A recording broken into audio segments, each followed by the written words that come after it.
The story begins with Chris, who is walking along the beach with his pet dog.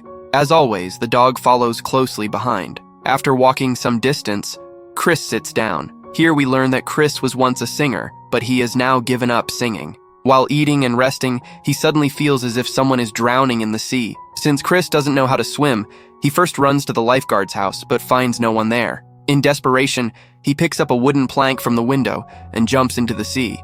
Nearby, a lifeguard notices him and starts running toward the water. Chris searches around, but finds no one. In fact, there was never anyone there. It was just his imagination. Because he cannot swim, he begins to drown himself. Suddenly, underwater, he finds a bouquet of flowers. The lifeguard arrives just in time, pulls him out, and saves his life. The two become friends. A little later, Chris takes the bouquet home and places it on the table. After dealing with the loneliness and his daily chores, he lies down to rest. When night falls, Chris rides his bike toward a nearby bar. Chris used to visit the same bar every night just to drink. Today was no different, until the owner of a music company, someone Chris already knew, approached him. The man wanted Chris to start singing again so his company could profit, but Chris flatly refused. Even when offered money, he wouldn't agree. The truth was that just a month earlier, Chris had fought with his younger brother Jimmy. Jimmy was also a singer and wanted to record his songs, but when Chris refused to help, Jimmy left the house in anger. On the way, he met with an accident and died. Ever since, Chris had blamed himself for Jimmy's death and had given up singing altogether. After returning home from the bar, the first thing Chris did was clean the bouquet he had found. But as he scrubbed it harder, a sudden gust of wind blew through the room and the bouquet began to glow. Shocked, Chris froze. In that very moment, a stunningly beautiful girl emerged from the bouquet. Her name was Rhea. Rhea had just appeared from within the bouquet and wasn't wearing a single piece of clothing. Chris's eyes were drawn more to her body than her words, making Rhea blush. Embarrassed, she quickly slipped on Chris's shirt. As she stepped closer to him, Chris grew nervous and instinctively backed away. Rhea tells Chris, "I'll grant you 3 wishes, and then I'll leave." Chris doesn't believe her at first and jokes, "Then make it rain right now." Rhea raises her hand, and suddenly heavy rain begins to pour down. In the place where Chris lived, it almost never rained, so this left him completely stunned. When the rain stopped, Rhea asked him about his second wish, but with a heavy heart, Chris replied, "I don't have any wishes left. You can go if you want." Rhea calmly explained, "I can't leave until all 3 wishes are fulfilled." With that, she decided to stay with him. The next morning, Rhea was searching through his closet for clothes when Chris walked in. Once again, she asked, "Why aren't you telling me your other wishes?" This time, Chris opened up about his brother Jimmy's death. "When my brother died, all my wishes died with him," he said sorrowfully. That night, Chris took Rhea to the bar. His friend Bevan was also there, and Chris introduced Rhea to him. Later, Chris and Rhea returned home. They had drunk so much that by the time they reached the house, their closeness grew even stronger. The next day, Chris and Rhea spend time together, first at the lake, then on the beach. As night falls, they playfully splash water on each other again. The following day, Hyman visits Liz.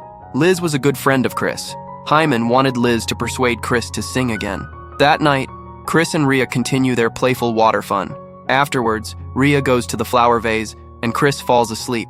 The next morning, Rhea starts doing household chores. After spending several days together, both had begun to fall in love. Rhea would cook, and Chris would happily eat. One night, Rhea says, "I love you deeply," but Chris doesn't respond. When Rhea asks, "Do you love me too?" Chris stands up and says, "I cannot love a genie." Hearing this, Rhea becomes very upset and angrily demands that he reveal the remaining 2 wishes so she can leave his life. But Chris stays silent. Angry, Rhea prepares to leave and calls Bevan to go with her to the bar. They drink there while Chris drinks at home. Seeing Rhea with Bevan, Chris feels uneasy. At that moment, he realizes that he cannot live without Rhea.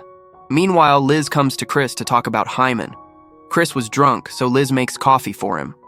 While drinking, Chris tells Liz everything, that Rhea is a genie who came out of the vase and that he loves her deeply. After telling Liz, Chris leaves, but his eyes keep returning to the vase. A little later, he goes to Rhea and tells her to come home, but Rhea refuses. She says, "You don't love me, so I cannot agree." Chris tries to persuade her to go home, but Rhea thinks he wants to reveal his wishes there. She says, "Tell me your wishes right here, and then we can go." Angrily, Chris reveals his second wish. "I want to find an ordinary girl." Rhea responds, "You'll get her soon enough." Then Chris tells his third wish. "Rhea, you should go away forever." Hearing his final wish, Rhea becomes unwell, and Chris manages to take her home. She felt sick because she wanted to leave, but she didn't have her vase to return to. Rhea had fulfilled all 3 of Chris's wishes. Chris's 3rd wish was for Rhea to stay there permanently, which required the vase. He soon realizes that the vase is with Liz. Chris quickly rushes to Liz's house, but Liz is not there. At that moment, Liz is sitting by the seaside, holding the vase. Out of curiosity, she had taken the vase, unaware of how the genie would emerge from it. The next day, Liz realizes her mistake and returns the vase to Chris. Chris takes Rhea to the seaside, and Rhea goes back into the vase. Chris releases the vase into the sea. The next morning, Chris is on the beach. After Rhea leaves, he is sad and falls asleep there. Upon waking, he notices a girl who looks just like Rhea.